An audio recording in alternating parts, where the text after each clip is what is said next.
I think the MCU might be winning me over. So the second episode of She-Hulk just released today, and I think it's a really good episode. I honestly think She-Hulk might be one of the best MCU shows that they've done so far. There's a couple reasons. I think when the show started in episode 1, I loved the episode, but one of the things that I was nervous about was the fact that I didn't think it really represented what the show was going to be, because the show is supposed to be a legal comedy drama, and the first episode of She-Hulk was like they were on an island and just like being the Hulk and having fun and getting crazy.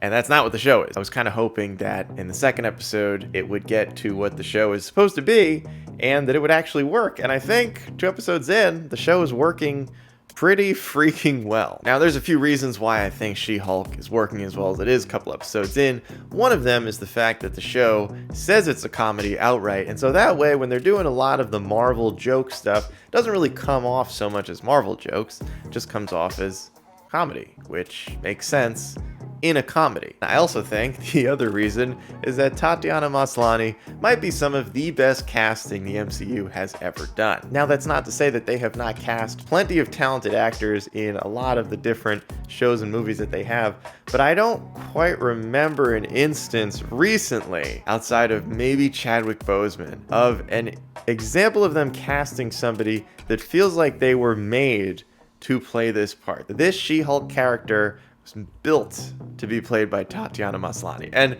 one of the downsides is that she is so good in this role that it is kind of a bummer that She-Hulk is CGI, because it just means we get less of the actual actor playing the role. But I do think that it's overall working out pretty well. Now, I will say that the CGI for She-Hulk in this episode looked not as great as the first episode. It didn't look as bad as the trailers. It just seemed like there's maybe somewhere of an in-between that they've found behind that first episode, season premiere, series premiere, and potentially what the CGI, at least for this first season, is going to be going forward. This is really the first time in a while that I remember being really interested in an MCU show and wanting to see where it's headed week after week. I also think that it's sort of helping the show that it's only 30 minutes, really 23 minutes, because there's like a ton of credits in these MCU shows. By the time She-Hulk was over, I was like, oh, I wanted more. Like, I wanted to see where the rest of the story was going. Sometimes with these shows being as long as they are, you sort of start to lose me. Sometimes it feels like there's a little bit too much filler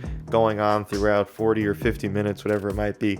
I don't feel that this time. I am like fully invested in where this show is going. Specifically with episode 2, I think one of the most interesting things that they did was completely retcon the Hulk and like fully outright say that the Edward Norton Hulk and the Mark Ruffalo Hulk are not the same person. Like, technically, like, they're both Bruce Banner. There was some real generous fourth wall breaking dialogue here that completely finally acknowledged that Edward Norton is gone, Mark Ruffalo is in, and they're just going forward from here. So it's just kind of cool to see them sort of wrap up that age-long saga of what's going on and where does this Hulk actually fit in with the history of the other Hulk movies. 2 episodes in, I think this show is off to an extremely strong start. I don't know if I'm really going to be doing weekly recaps and reviews of this show, just because I'm not really sure that there's too much content in that, and I'm really just enjoying the show and kind of want to watch it as a fan. Don't want to constantly be breaking it down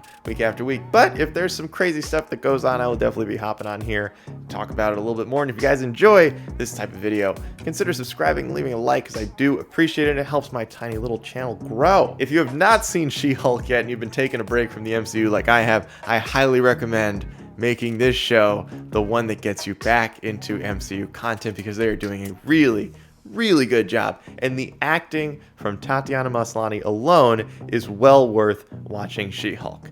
Give it a shot.